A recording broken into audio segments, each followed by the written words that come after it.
Hi there. Thank you so much for listening to Grounded in Maine today. My name is Amy Bolduc. My guest today is Kelsey Green, and we are talking about something that in over 3 years, I don't think I've talked about on the podcast. Kelsey's going to talk to us about digital minimalism. And I'm so excited about this because, we have a maximalism mindset lately. Kelsey, thank you so much for coming and bringing a very new topic.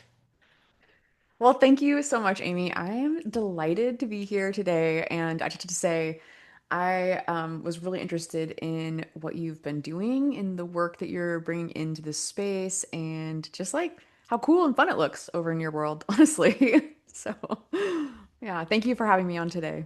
Yay. We were talking before and you said that you have a master's in environmental studies. And I'm curious so you have a very full world. How did you, I mean, you work, you have we were just talking about what you do for work, and that's not digital minimalism. So I'm curious where the digital minimalism came in for you. Yes, absolutely. So I can do a 30-second background and kind of guide you through my journey to where I'm at now. And I will say I am still on the journey. So I would not consider myself a full digital minimalist yet.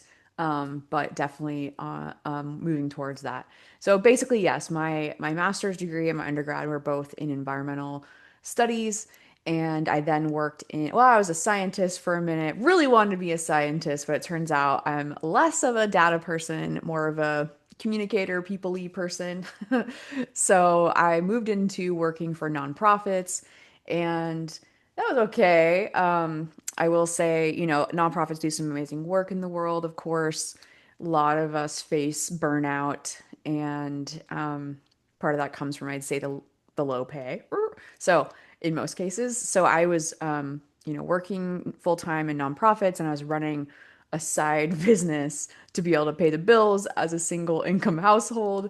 And that actually worked out well for me in the long run because when I hit complete and total burnout Yes. with the nonprofit work, I had a side business that then became my full-time business. So I launched as a consultant, and I serve currently primarily I serve state and federal agency and local government clients in strategic communications capacities. So a lot of that is in the digital space, right? So digital marketing and Yeah. email, online communications, and digital newsletters and all kinds of stuff, right? And at the same time, I really wanted to diversify who I was working with and start doing a little bit more soul work. And so I started working with women, entrepreneurs, and creatives, and helping to, like, for example, I have a mastermind. The next cohort starts in October. It's called Summit in Six, and that helps women get, up to their big summit goal in 6 months, right? I Like also have summit, like hiking like or their business. summit goal. So like finishing their book, Okay. launching their business, launching the podcast, da da Got da, it. whatever it is, right? Their summit. Complete I something big. Yes, Awesome. exactly. Yeah. So and the other thing is I do a lot of community building because through all this work, even the science work, it was clear that the relationships are really at the core, right? And I was seeing that people we're just kind of losing touch, losing the ability to create these in-person relationships, right? And becoming very siloed and very isolated. Now, I thought that these things were all very different and separate from each other. And then looking at these different programs that I offer, so the mastermind and the course, it became clear that there is one big problem of in these spaces, which is our addiction to our phones and our increasing consumption of digital media, sort of taking the place of our relationships. Yes, yes. Yeah, that common denominator is a really, really big one. And I'm trying to remember where there was as you were talking, I was thinking of, I want to say it was an SNL skit, but like, someone was like, I'm trying to, oh no, I think it was Mad About You. Oh, Very random, but like, okay. someone had a phone and they're like, oh, I'm trying to get you, trying to get you. Oh no, you got me. You can't not get me because I have this thing attached to me all the Yeah. time. I think it was Mad About You. Anyway, Yeah. but yeah, I mean, we're so accessible Mhm. to a fault. Yeah. And maybe that would be fine, except that we're seeing the data is very clear, right? We're seeing that there's a spike in loneliness. It's been termed a loneliness epidemic. We're Mhm. seeing that there's a lot more depression, anxiety, just this mental health crisis. So looking kind of back at my own life, I was starting to think, oh, okay, I'm kind of like a hyper person, so that was nothing new, but I was just feeling like I couldn't focus. And I was like, oh, maybe I've got ADHD too, like all these other women that have been diagnosed at whatever age in their life, right? And I was like, well, should I seek a diagnosis? I don't know. And then I started thinking like, well, okay, I am seeing that some of this research around what our phones and all of this digital stuff is doing to our attention. Mm, So, our then creating this inability to focus, fracturing our attention. We're foraging for this fake dopamine, and it's making it so that our baseline's messed up, just like any other addiction to, right. alcohol, whatever. And so I thought, let me do an experiment in my own life and see what happens if I start to create some of these boundaries around my own use. And could that help my ability to focus, my ability to produce? Because my goal is not to work all the time. My goal is to work less and do more Be and more then productive. Yeah. experience everything else in life, right? Yeah. Yeah. Um, and I was also thinking, or it's just like coming in my brain. I've mentioned this before on the podcast, but like technology, there are so many things that are super convenient. And, the whole point of technology was to make us more productive, right? Like everything is available and is supposed to help us out to be more productive. Like we have a phone right here. We don't have to walk across the room. Mm, We don't have to, be attached to a cord. Computers, we have the internet. We don't have to like get into a book and look this up and blah, blah, blah. Everything is so convenient, but and we're supposed to be like more productive, have more time. And mm, look at us, we're just like, yeah. every few minutes, like, did I get a new email? Did I get a text? What's coming in? What's happening in the world? And I mean, I don't have to tell you, but I think of these things every so often, like, how convenient is that really? And Mm. now we have AI to do all these things for us, so we don't even have to like look it up. We just have to ask a question and it's right there. Um, anyway, I'm gonna let you talk because I'm gonna get off on a tangent.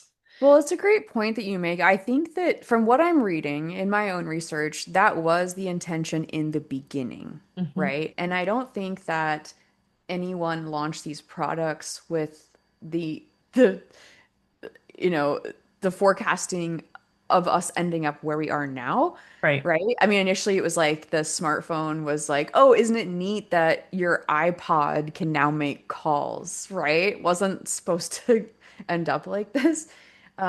So I guess, when we start talking about digital minimalism, I just want to be clear from the very beginning that this can really freak people out, right? Because they're like, oh no, it's going to be like, you talk about minimalism with your belongings and like, okay, you can only have two shirts and three pairs of pants and like one vase, like what, what I mean, that you also use as a cup.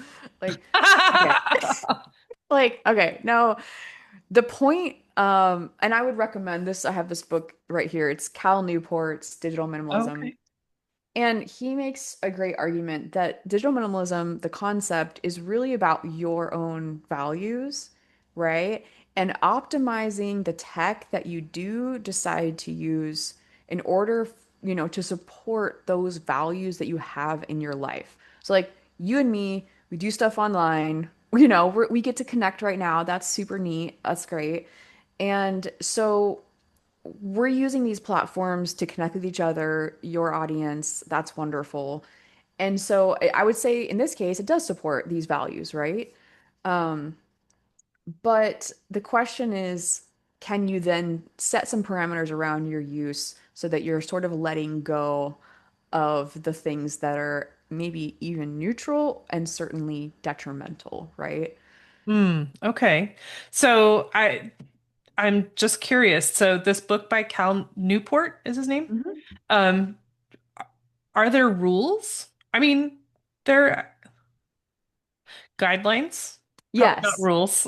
Yeah, yeah, yeah. Check it out. And you know, he'll say it better than I can, but I can tell you the way it translates for me. Um, and yeah, so he does. He lays it out great. He also wrote Deep Work and Slow Productivity. I think really great in terms of looking at digital minimalism for business, right? He's a like a tech professor guy, so he's not a Luddite, whatever, right? So for me, I guess it translates into really questioning the benefit, right? And what I'm trying to work on is setting up time blocks. So my goal is from 7 p.m. to 7 a.m., no phone. The phone's in the closet, like sound off. With the exception of my mom, if there's an emergency, she can break through. Like the iPhone has a setting you can break through a do not disturb, right? For Right. certain She's people. a favorite. Yeah. Yeah, so she can break through. That's great. Damn, I don't need to be on my phone from 7 p.m. to 7 a.m., right? Can you But hear the phone ringing in your closet? yeah, Okay. I got a small place. So yeah. So I can hear it if she were to call. And otherwise, I don't need to be on the phone, right? But I do like to write in the mornings. So I'll get onto my computer at 5 a.m. when I get up and I'll do writing, but that's not a time to be on email, doing other work, whatever. That's what I'm working towards, Yeah. right? And then, Okay. of course, you know, I do the screen-free Sunday challenges. So that's once a month at least, taking 24 hours completely off of screens. Wow. Yeah. And so how you've done this before? Mhm. The one day. Is it how effective is that? I'm just curious. Like, is it you're good? Are you like, oh, I have to do this more often. This feels really good. I feel like rested and because you guys, if you're listening to this, I committed to the one this weekend. Yes. And I'm like, The one day, is it solstice. going to make that much of a difference? Or for the equinox. Yes, I think for me it does. And usually what happens is, you know, the first half of the day I think is pretty easy. You're like, ooh, I'm doing a thing. I'm doing a challenge. I'm succeeding. Woohoo. Second half of the day, you're like, wow, I've been sitting in silence for a long time, It's a right? very Like quiet. the evening rolls around, you're like, whoo, I feel going, I'm going crazy. Um, and I go to bed early and I read, whatever. The interesting thing is the next day. Because the last time I did this, the next day I went to turn on the podcasts, you know, like normal to listen to all day long. Yeah. And it felt like there was too much clamoring in my brain. Oh, Like, like I got really everything used was to, so peaceful, and now like there's noise. Wow. yeah, like just in 12 hours, because, you know, you're asleep for part of it, whatever, you know, so 16 hours, whatever. You kind of are making friends with your own thoughts again. Right? Like your ability to hang out in your own head with your own mind. And then there's like someone else in the, "Ugh," you know, and you're like, what? Okay, I just actually want to think through my plan for today, what I'm doing, how I'm feeling without these voices. Now that only lasts like another half a day, right? So it's like the practice is ongoing, but Yeah. it was pretty interesting to have that happen. And I would love to hear how it goes for you. I can imagine. I can imagine. And I'm like, it sounds, I'm sort of envisioning it being like losing power. Like we would lose power for hours and hours and like always at night. And so it's just, you have just candlelight or, little lanterns or whatever. And you're like, I can't really do anything. Like, I can't really read. It's so straining on my eyes with the dark. So I'm just gonna go to bed early. And maybe that's a good thing. I think that would be a good thing for me because I'm not an early bird. Amy, have you seen any of the people talking about the importance of boredom No. lately? Okay. You know how it is that you're kind of in this echo chamber? Like everyone around me is excited about digital minimalism, and we're all excited about boredom, but I know that's not really the case. But there's a lot of people who talk about how important and critical it is for us to be bored again. And so one of the things I'm working on, very unsexy, is on a long car ride, how long can I sit in silence without any music Yeah. or podcast or whatever? And then, when I'm outside, like I do a lot of paddle boarding and sitting on my paddle board, how long can I just like stare at the trees without any sound or anything? And the idea is once you kind of push through that discomfort of sitting in boredom, it's when the ideas start to really come back to Mhm. you. You start to really work through some of those things in your life and new, sort of things will come to you. And I think that's been my experience.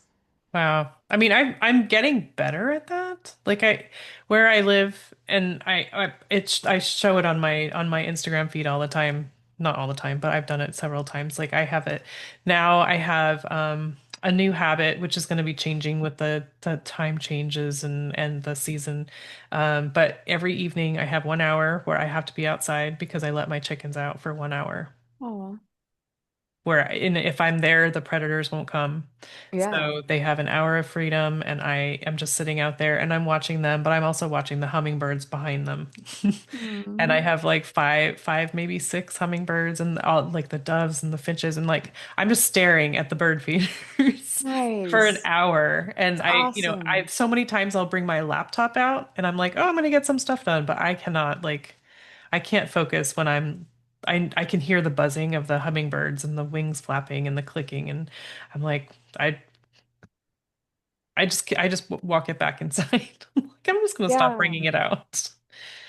That's a great I practice mean, if it's one that's something. hour, but it's That's amazing. You would be shocked. Like people, I thought the 24-hour screen-free challenge was very lame at first. I was like, well, everyone can do this. No one needs help doing this. This is very it's one silly. day. It's not gonna kill you, right? Yeah, like just turn your music back on the next day. Like whatever, talk to people on Saturday. Like the first time around, no one could do it. Oh, So the email I sent out the next day was congratulations how'd on it your go? challenge. And I was like, oh no. When I saw the survey results, like, oh, actually no one can do this. And people needed to start like, more baby steps. And that's when I realized, oh shoot, like some It's a real people problem. are starting from a different place, right? And Mhm. so the screen-free Sunday challenge will stay 24 hours because it's a challenge. It's supposed to be challenging, even if it's very challenging. But I'm working on a digital boundaries mini course that talks about some of these like little baby steps towards kind of just making some more space in your life. Because did I mention earlier that someone said maybe you should do a only one screen at a time challenge. Like, well, That sounds like a real problem. Um, I, oh, can I just do one? How about just one? yeah. Um, yeah, I mean, as we were talking, I was thinking back on when I was asking about when I mentioned about how technology is supposed to be so, make us so productive and make things so convenient. I wonder if part of the reason why it's such a problem is that we tend to have an addictive personality.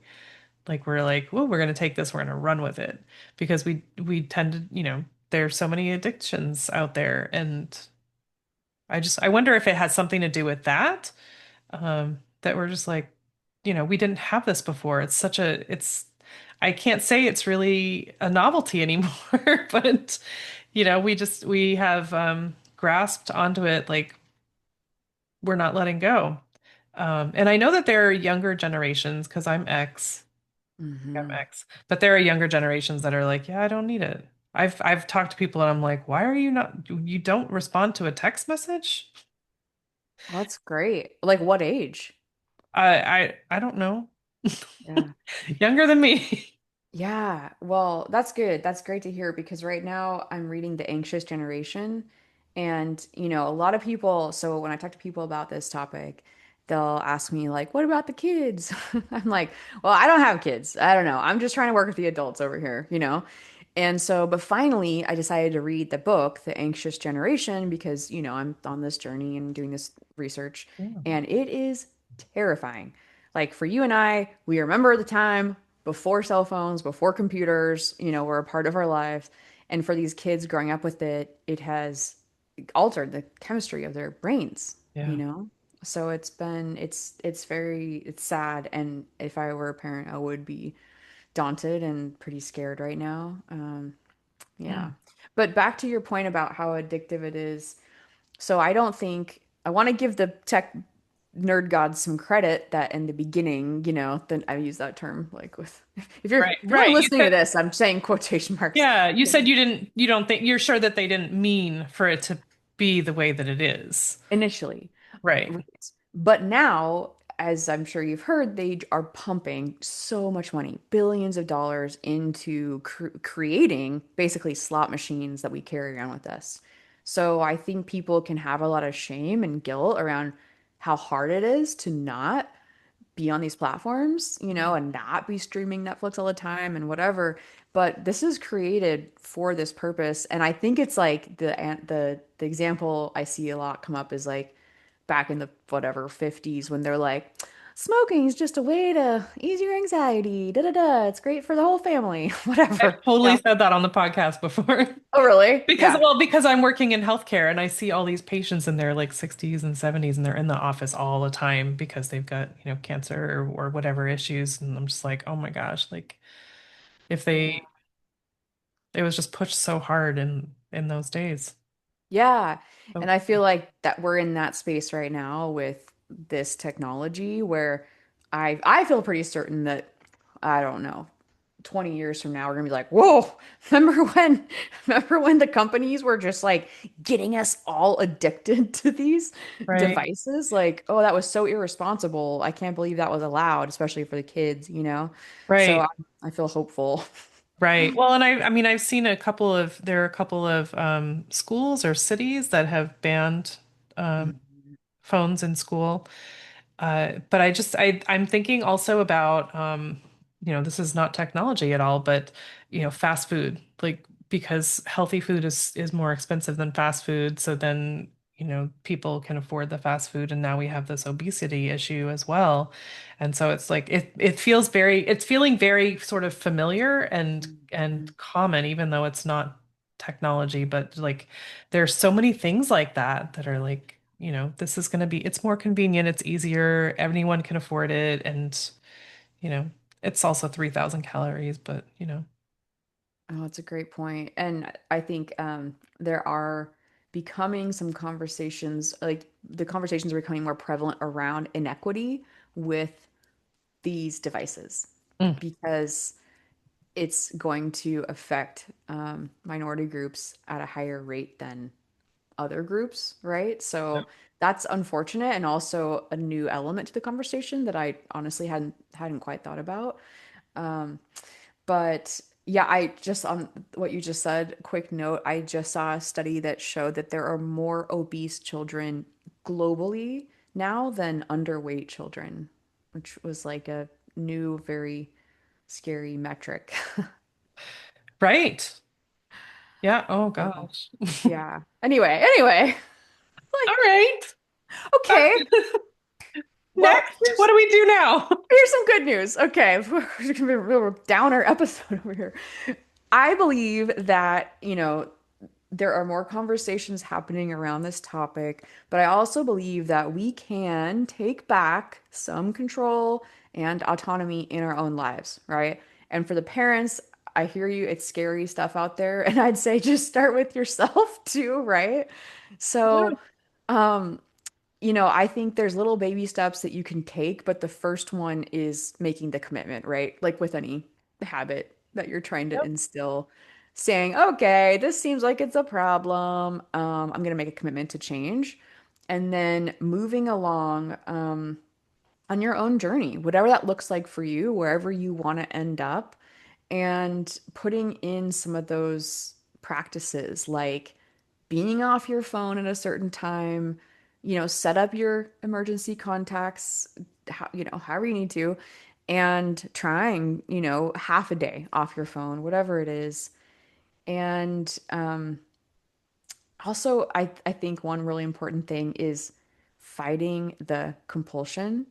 So if you find yourself off your phone, you put your phone away, out of sight. Out of sight is very important. Right. They they show that if your phone is even face down when you're working or when you're with your friends, family, whatever, You're gonna that look your over there. attention is fractured, Yep. right? So putting your phone away out of sight. And when you feel that compulsion come up, to go check it, or if you are like find yourself pacing around like you're missing something and you don't know what it is, and then you realize, oh, okay, it's this addiction that I'm coming to terms with, Right. and then just like realizing that and pushing back, not checking the phone, not checking your email, right? Not doing the thing, The turning world off the is not crumbling because I'm not looking at my phone at this very second. Yeah. yeah. Wow. Or That, like your practice of going outside for an hour and watching the birds. That sounds amazing, you know? well, um, yes. I mean, safe chickens is a big motivator, but I'm getting all the benefits for sure. I think that I just I keep thinking about in the very beginning when you were talking about oh gosh. So you were talking about the stats that you were reading about loneliness and depression, those numbers going up and, just it being really scary.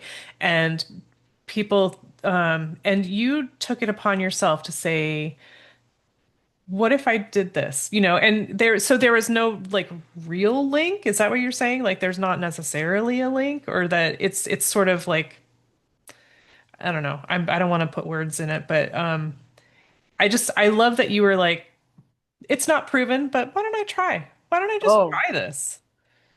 Oh, I think it's proven. Sorry if I was unclear. I think the data is No, I just don't remember things very well. oh no. I mean I think there's some correlation, that you could argue against should you be a tech company, right? But no, I think if you look at the data in any of these books, it's very clear, especially when it comes to mental health and the arrival of the smartphone, just Hmm. basically paralleling each other. And if we want to link to some of those papers in your Sure. episode, we definitely can. But yeah, no, I I think um It's very clear. Yeah. yeah.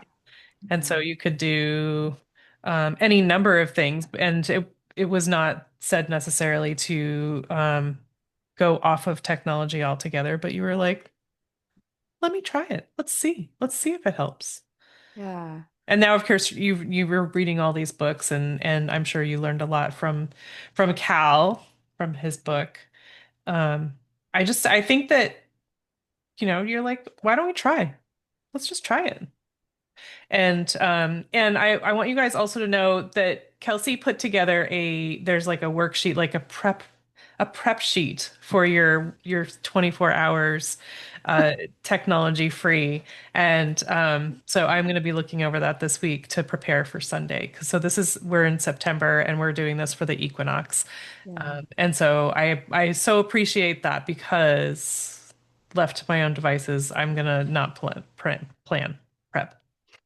pleb. I'm not gonna do any of those things.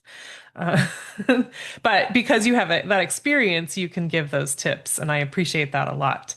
So how many times? I mean, is this like every Sunday for you? Is this how often do you do No, this? I'd say like I'm shooting for at least once a month, maybe twice a month. But honestly, I'm thinking about doing a 48-hour detox. Maybe next month. I think that'd be really interesting. Right now, I do a 36 hour or about that. So I turn it off, let's say 7 p.m. Saturday night, and I don't turn it back on until 7 a.m. Monday morning. So mine's a little bit longer. And I'm like, okay, 20, no, 24 hours is great for most people. I'm just trying to push out against that comfort level a little bit more. I'll tell you the really hard thing I do, January 1st every year, I do this, but also no inputs. So Oh, nothing. no reading, no talking to people, no, whatever. whatever input could come in, I try to not let. So only output writing, I can walk in the world, whatever. Um, that's hard. So Uh, then, like, no people, yeah, yeah, no people, definitely. no music, no books. Mm-mm. Wow, that's It's just intense. like just to try this stuff. Like, why not try it? It's like people used to live like this like every day. So like, why can't we do it I for know, I one know. How day? did we Yeah. survive with before? And I think about that all the time, just with like GPS. Like we literally, okay, it's not safe to be reading while you're driving. Yeah.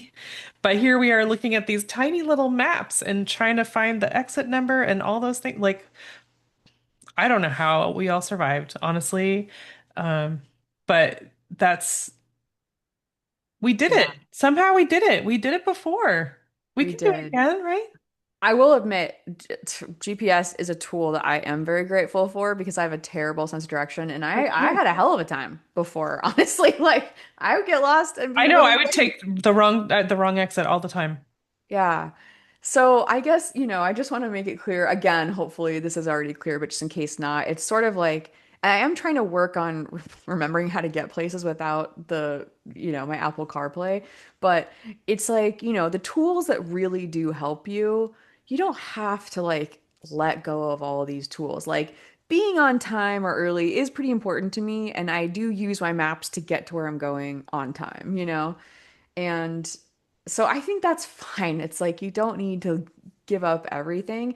But I have kind of what you're saying. I have been thinking about like because what um my little port started kind of fritzing out and my Apple CarPlay wouldn't work for a little bit. And I was like, well, how am I gonna get I anywhere? just need a I new have no idea. car. Yeah. It's I'm like just gonna get a tricycle and I'm gonna ride my bike everywhere. so, and I was like, I wonder if I should start working on this. Like trying to like, where is the sun? Where am I going? Yes. 100%. I mean, it's just when I think about those days, I think also, when we were using maps to get places, people were also less scared. Um, like I know if you see someone pulled over on the highway or whatever, sometimes people are anxious about that. Like, should I help? Do they need help? Or is it a trick? And I hate thinking that. Yeah. Um, but we see it so much. But like back in the day, I remember I took the wrong, I don't even know where I was. I think I was in Connecticut and I was pretty far off of my path. I was like, "Oh, I think I was supposed to turn 20 minutes ago and I didn't." And I just stopped somewhere and I was like, "How do I get back?" Like that's not on my map. I can't see that right here. But I think it's so weird. Things are so weird and we're so um addicted is not the word that we're just so shoot. We just need it. Not I Thank Dependent. you. Yeah. That's the word. Yeah. Yeah, That's the word. definitely. And speaking of scary things, one of the things that I've been working on is leaving the house without my phone on short errands. And this is like places that I know how to get to. And it sounds like you're in a rural area, so like, the places you're going may be very far. And, in that case, I would probably be taking my phone, right? But I'm talking about like stuff around town. Yeah. And it's like it's wild to me, or going on a walk from my house. It's wild what a yeah, how scary it can feel to leave one's house without your phone. And like, yeah, shit can happen, right? You're driving a car, that's like a scary, huge piece of metal, like stuff can happen. In that case, though, it's probably gonna be someone else around, and you would just call 911 with their phone. Like, you just figure it out. It's like very rare you're gonna have these emergencies. And if you have an emergency, it's like likely if you're out in the woods by yourself again, like take your phone, like whatever. But Let's not be unsafe. don't be unsafe. We're just trying But to heal a little bit. I'm just trying to go to yoga over here in my little town, and to not take my phone's like a big deal. And it's just wild how we got to this place? Yeah. Let's practice not bringing it. Let's just try something new. I just love this idea that the challenge to yourself and challenge to us. Um, I just think that I so appreciate it because so this is not something that I've said before, but people choose a word of the year, and my word was in the very beginning of the year, it was freedom. Like that's my Whoa. word, and the George Michael song would play on Pandora all the time, and I'm like, that's my song. And then someone said in Harry Duran said in a newsletter, he said something about the word permission. I was like, oh, like I felt that in my soul. I was like, permission is the word, and so like permission to like not be on all the time. Permission to try something new. Permission to detach, even for a day. You Totally. know, like I know there's an addiction. I know that there's something going on, but like Mhm. I'm just like on this path unless someone says, "Hey, why don't you try this?" And I'm like, "Oh, let's try that." Um, so I appreciate that. I'm so glad that we connected and that you're saying this because this is a good challenge. Thank you. Thanks. Yeah. And I I so appreciate it. appreciate it. And also all the information that you're taking on and sharing with us. So I really appreciate that. Um, and let's see. You said that you have a summit coming up. The summit in 6, you said. Yep. So that is a mastermind program, and it launches at the start of every quarter. And it's women creatives and entrepreneurs, and the summit is a big goal. It's not an actual mountain summit. Right. And so you're working on that together. Amy. Yeah, unless the mountain is your summit. Um, you're working on getting your big. This is an accountability mastermind. I'll just say that, right? So it's high accountability to me, to the group, ultimately, hopefully, to yourself to be able to get some stuff done. And just like with these big draggy goals, like finishing your book and stuff. But I can't remember if we said in the chat before, but yeah, there's three pillars: accountability, community, and focus is the last one. That's code word for digital boundaries. So it will be really trying to pull in some of these boundaries in order to do the work. Yeah. Right. I just listened to a podcast yesterday.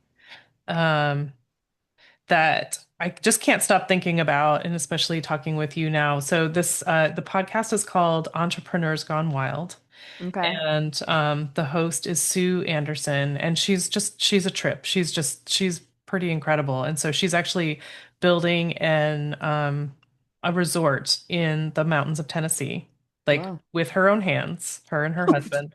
Cool. They're like they've got this big yurt dome thing, and they're puttying it, and they're building the inside, like literally dragging things up with a four-wheeler, and like it's incredible. But so she just had this episode yesterday, and the lady's name was Lydia. I can't remember her last name, but she's created this retreat for entrepreneurs, and so she was actually Sue's mentor. And so her story was she was she's like a big time CEO making tons of money, blah, blah, blah. She was, I mean, in that like burnout stage, she was just so overwhelmed with her life. And she was like, you know what, I'm just gonna go outside. I'm gonna sit. And so she went outside and she sat in a hammock for like 30 minutes. And she was like, she had this whole thing planned out. 30 minutes. She was like, this is what we're going to do. And it was just so, completely unplugged. And it Yeah. came just like so quick, just The being retreat unplugged, the idea? focus. Yep. Whoa. Was it yes, Yeah. program anyway. I think Yeah, she's yeah, yeah. also doing a retreat, but like, So, it just, yeah. being out in nature, being unplugged Yep. Yep. it can happen so fast. And I was Yeah. like, man. And then I'm like, I'm talking with Kelsey tomorrow. I can't believe this Aw, is happening. fun. Yeah. That's a perfect example, I think. And that's only half an hour too, right? And I would say, if you can carve out a little more time, that's great because you don't want to be there like, okay, I've only got a half hour for the brilliant ideas to come into my brain. But Right. but it's that's great. And that's why they say that all these great ideas come when you're in the shower. Yep. You're like, unless you're blasting all this music Top of from my outside your shower, whatever. But head. or when you're driving. But again, I personally think, a lot of people listen to music And that's great. Whatever. Music's great. But I personally think that being in actual silence with like nature sounds, nothing that's like you have put on for the purpose of distracting yourself, even like low grade distraction like music, but like you're saying, in a hammock, staring at the trees in silence, staring at your birds, that's where it's at. I'm telling you. Yeah, it's pretty Yeah. great. It was just it was really cool to hear that. And like, it was almost in preparation for this conversation. Wow. Like, that's all. Cool. I'll have to send that to you because I think you'd really like it. Please do. Okay. So, I mean, that, that's a lot. And so I know this is gonna air after the equinox. Yeah. But you're gonna do other challenges. Yeah, I'm gonna Um, do one or two a month. So, and it's usually gonna be on Sunday. I feel like that's the day people seem to make space for this kind of stuff. So, okay. usually on Sunday. So yeah, just if my website, kelseylgreen.com, you'll see the screen free challenges there and you can sign up. I'll probably have a couple, planned out. So if you're like, I can't do it in October or November, whenever this airs, I'll have some planned throughout. And then I think I'm gonna run a challenge on January 1 for the No no. input.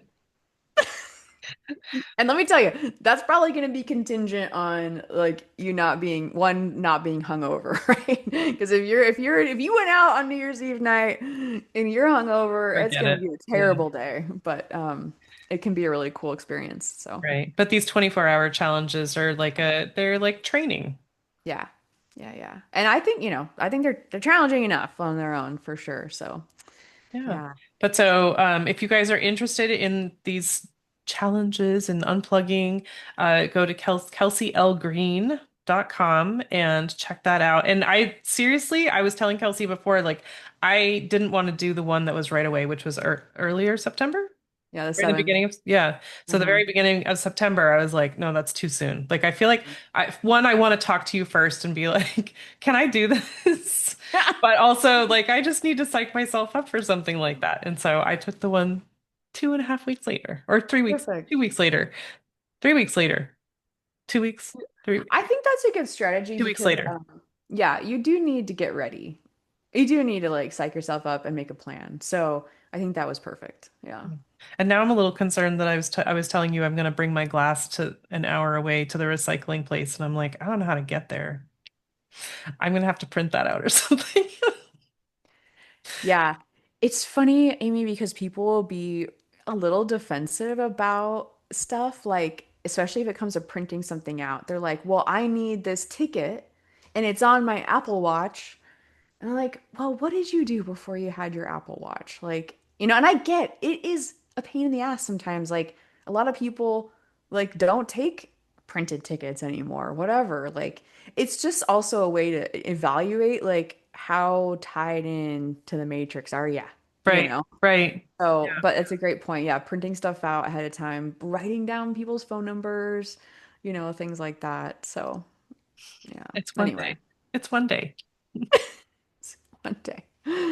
Oh my gosh. So is that the best way to find you, Kelsey? Everything. I mean, I know you're on Instagram, but you're Mhm. not are you a lot? I just I had this vision of you like I'm only going on because I have a business and because I'm promoting this challenge. But I mean, you're doing it twice a month, so you've got to be promoting quite a bit. I don't know. I was like, "Oh, digital minimalism." So she's like only doing this for me. But Oh, the Instagram thing. But no, you are actually I use the tools. I use the tools. Yeah. So I mean ultimately I would like someone else to be managing my social media if anyone right. out there wants to be doing that. But I use social schedulers, that post through a third party app and if that affects the reach, whatever, I'm just not going to be in the platforms a ton. And, so it's like I'm using them. I try to be very, very, very careful with how much I'm on it, scrolling and whatever. But I want to support my business colleagues too, like that's a tool. Yeah. I will say I'm trying, for the folks that have online businesses in your audience right now, I believe strongly in building your email list. So that's where I'm headed. Like I want to only be cross posting, leveraging to social. I don't want that to be have anything to do with my success in my business. So I'm working on email as my primary tool, but Gotcha. I will be excited to promote, your show and you on social. So, Well, you brought up an interesting point actually that I hadn't even considered because I do everything manually. But so you have a third party, and so this is an interesting thing. I have not had a lot of luck with these things because I'm not super technically adept. But so you use one of those. What do you Mhm. use for this? Because it could be really helpful in the less online time. Yeah, I'm not an affiliate for this program, so there might be better ones, but I use Planable and it works fine. I need it to post on the platforms. It does that. And it also kind of shows you what it's going to look like, right? So I use that, but sometimes I'm posting natively like in the moment, because we know that stories and lives and whatever, it's, Right. good. Yeah. I mean, I've used like the Meta Business or Yeah. whatever that, but now I'm not on Facebook, so it's not really that helpful for me. So I just don't like.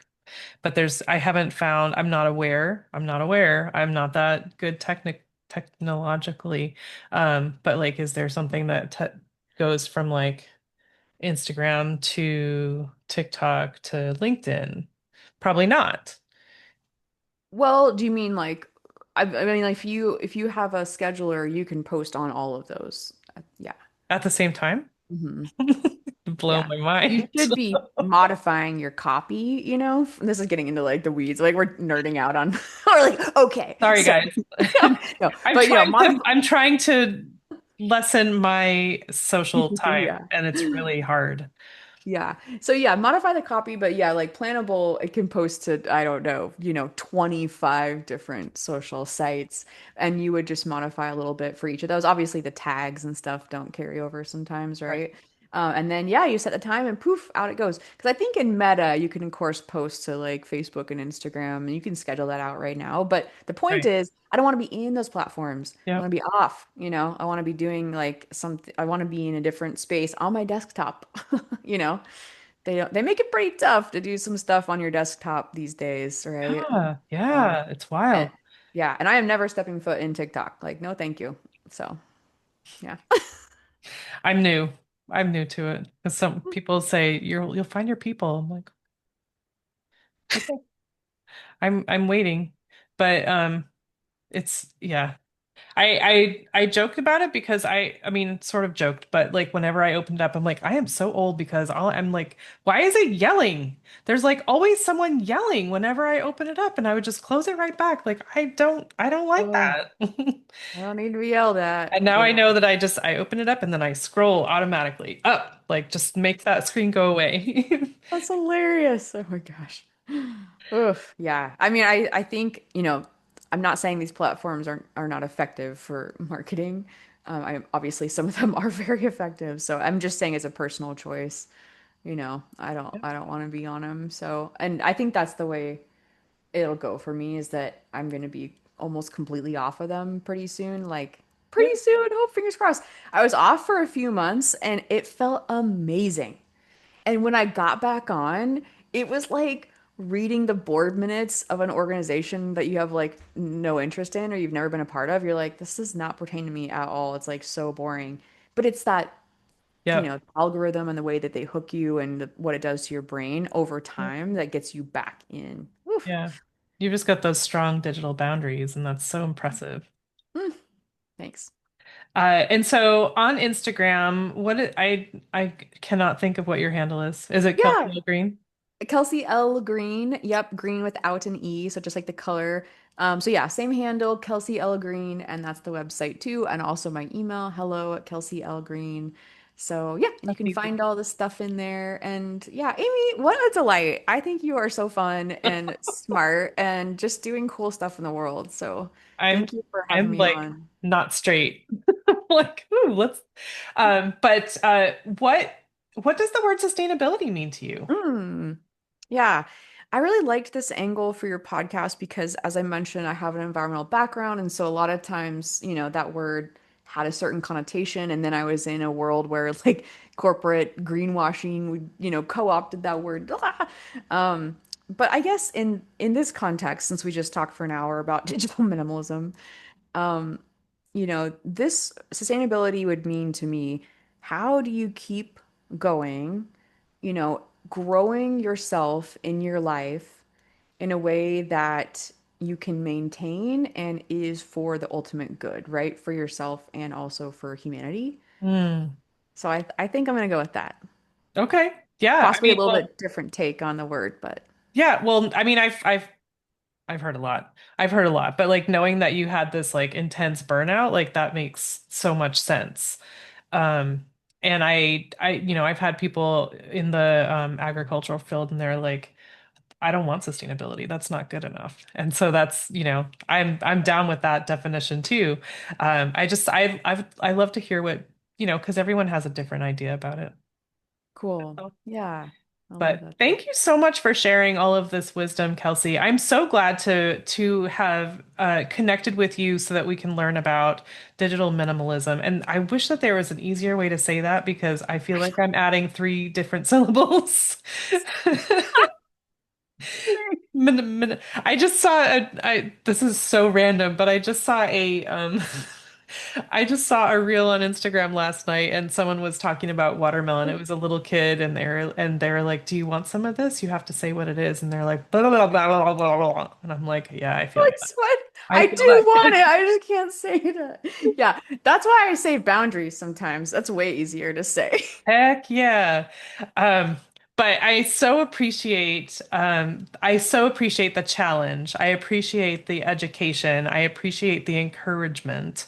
Um, and all the work that you've put into it. I mean, this is just it's just a side thing. Like this is I know this is your business, but like the digital boundary thing is Yeah. it's just something that you're really passionate about and just you're killing it. This is Oh, awesome. thanks. Well, I think, you and I think both are doing stuff that, we believe is important in the world. And it's not tied to revenue like all the time, right? So that's how it is. And I'm grateful for it. I'm Yeah. here for it, right? So yeah, thank Awesome. you. All right. Kelsey L Green, you guys check her out, learn and do the challenges. Do the challenges with me. Challenge. And Awesome. let's keep in touch about that because I want to hear how it goes for you.